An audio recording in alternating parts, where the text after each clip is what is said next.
بنی اسرائیل کی بڑھیا کا واقعہ سناؤں کہ وہ کتنی عقل مند بڑھیا تھی. کہا کہ یوسف علیہ السلام کا زمانہ ہے. جناب یوسف علیہ السلام کے زمانے میں دریا بہتا ہے نیل. دریا کے اس طرف ایک آبادی ہے, دریا کے اس طرف ایک آبادی ہے, بیچ سے دریا بہتا ہے. یوسف علیہ السلام کا وصال ہو گیا. جب آپ کا وصال ہوتا ہے تو قوم میں اختلاف ہو گیا. دونوں آبادی بولتے ہیں, دونوں آبادی کے لوگ کہتے ہیں ہم اپنی آبادی میں اللہ کے نبی یوسف کو دفن کریں گے. وہ آبادی والے کہتے ہیں ہم اپنے علاقے میں کریں گے. تلواریں نکل گئی, نوجوان لڑنے لگے. قوم کے دونوں طرف سے کچھ ضعیف بوڑھے آئے, کہا لڑو مت, رک جاؤ, خدا کے واسطے تمہیں شرم نہیں آتی؟ تمہارے نبی کا جسم رکھا ہوا ہے, ابھی انتقال کیے ہوئے کچھ گھڑیاں گزری اور تم آپس میں ایک دوسرے کے خون کے پیاسے ہو. کہا پھر کیا کریں, کیسے فیصلہ ہو؟ تو ضعیف اور بوڑھوں نے کہا اللہ کی بارگاہ میں دعا کرو, رب تبارک و تعالیٰ اپنے نبی کے لیے جو بہتر ہے اس کو ظاہر فرما دے گا. پھر سرکار فرماتے انہوں نے دعا کی اور کہا ہے پروردگار تیرے نبی کے حق میں جو بہتر ہے وہ ہم پر ظاہر کر دے. بس ابھی دعا سے فارغ ہی ہوئے تھے کہ دریا نیل بیچ سے پھٹا اور دریا نیل کا پانی رک گیا, بیچ میں خشکی ظاہر ہوئی. یہ سمجھ گئے کہ رب کی مشیت کیا چاہتی ہے, اللہ کی مرضی کیا ہے. جناب یوسف علیہ السلام کے جسم اتھر کو لایا, بیچ دریا میں قبر کھودی اور وہیں ان کی تدفین کی. بیچ دریا میں قبر بنائی یوسف کی, اور قبر بنانے کے بعد جب ہٹے اپنے اپنے علاقوں میں گئے, دریا کا پانی حضرت یوسف علیہ السلام کی مزار کے اوپر سے جانے لگا. اب یہاں پر میں اہل سنت کا عقیدہ بھی بتا دوں گا. آقا کہتے ہیں کہ یوسف کی قبر سے جو پانی گزرتا تھا, آج کی تاریخ میں ہم محمد صلی اللہ علیہ وسلم سے نہیں مانگ سکتے. جملہ یاد ہے نا, یاد ہے کہ بھول گئے؟ اور آقا اس حدیث میں کیا کہتے ہیں کہ یوسف کی قبر سے جو پانی گزرتا تھا اللہ نے اس پانی میں وہ برکت دی کہ بیمار پیتا اللہ اس کو شفا عطا کر دیتا تھا. اب اس سے عقیدہ سنت پتا چلا کہ وہ پانی جو مقبول بارگاہ کسی ولی یا نبی کی قبر کو مس ہو جائے برکت والا ہو جاتا ہے. تو اہل سنت نے غسل قبر یہیں سے تو لیا ہے. ولیوں کی قبروں کا جو غسل ہوتا ہے یہیں سے عقیدہ پتا چلا ہے. اب کتنے سال حضرت یوسف کا جسم رہا پانی میں, سمندر دریا نیل کے اندر ہے. کتنے سال, 1-2 سال, 2 سال, 3 سال نہیں جناب, 300 سال. 300 سال یوسف علیہ السلام کی قبر دریا کے اندر ہے, پانی کے اندر ہے. یقیناً قبر میں بھی پانی ہے, مگر یوسف علیہ السلام کا جسم سلامت ہے. تو یوسف جو ہمارے نبی کے غلام ہیں ان کا جسم جب سلامت ہے تو آقا کا جسم اپنی قبر میں سلامت نہیں ہوگا. تو کتنا بدترین عقیدہ ہے کہ کہا تقویت الایمان میں کہ کہا رسول اللہ بھی مر کر مٹی میں مل گئے, معاذ اللہ. 300 سال کے بعد جناب موسیٰ علیہ السلام کا زمانہ آیا. حضرت موسیٰ اپنی قوم بنی اسرائیل کو فرعون سے نجات دے کے نکلتے ہیں, فرعون سے چھٹکارا دلایا. فرعون پیچھے لگا ہوا, واقعات معلوم ہے آپ کو. جب دریا نیل پر پہنچے عرض کیا مولا بیچ میں دریا آپ کیسے پار کرو؟ اللہ نے فرمایا موسیٰ عصا مارو. موسیٰ نے عصا مارا, دریا پھر بیچ سے شک ہوا, پھٹا. اب حضرت موسیٰ اپنی قوم کو لے کر پہنچے. اب جیسے اس قریب پہنچے جہاں یوسف علیہ السلام کی قبر تھی تو اللہ کی وحی آئی, اور وہی آتی ہے کہ موسیٰ اسی دریا کے بیچوں بیچ میں ایک مقام پر ہمارا مقبول نبی, ہمارا پسندیدہ نبی یوسف ہے, یوسف کی قبر کو کھودو, یوسف کے جسم کو نکالو اور اپنے ساتھ لے کے جاؤ.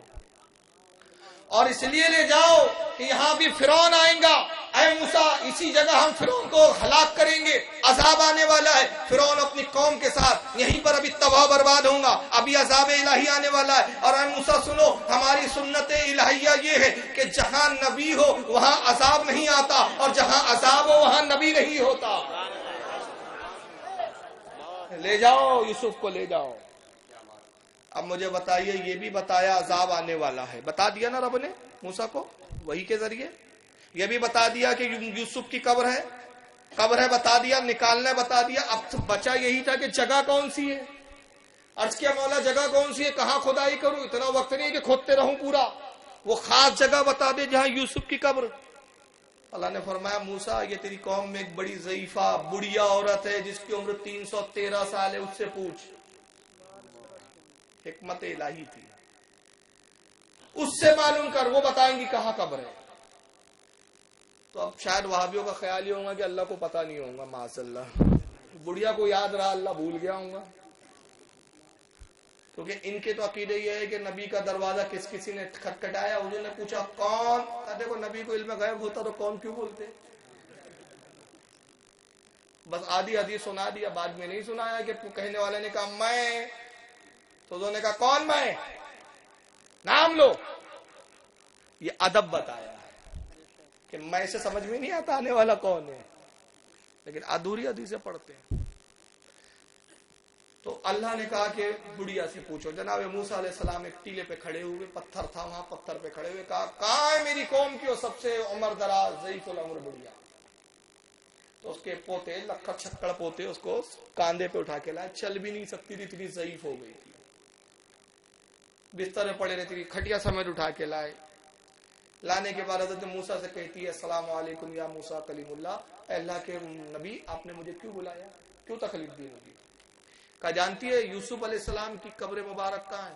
کہا اچھے سے جانتی ہوں، جن دنوں حضرت یوسف کو دفن کیا گیا میں 13 سال کی بچی تھی، اس وقت 13 سال کے قریب میری عمر تھی، مجھے آج تک یاد ہے۔ اور اے موسیٰ جب تک اللہ نے میرے پیروں میں طاقت رکھی میں یوسف کی قبر کو دیکھنے روز آیا کرتی تھی، اور دور کنارے سے کھڑے رہ کر اس قبر کی جگہ کو دیکھتی رہتی تھی۔ میں کہتا ہوں اب جو کچھ آگے ملنے والا ہے اس کو انعام و اکرام یہ موسیٰ کی قبر کی زیارت کی برکت تھی۔ اچھا بتا کہاں ہے یوسف کی قبر؟ تو بڑھیا ٹن ٹناٹن سننی تھی بھائی، ٹن ٹناٹن بریلوی سننی۔ کہا بس یہی تو موقع آیا ہے، 313 سال سے کس لیے جی رہی ہوں، اسی موقع کی تلاش میں تو جی رہی ہوں۔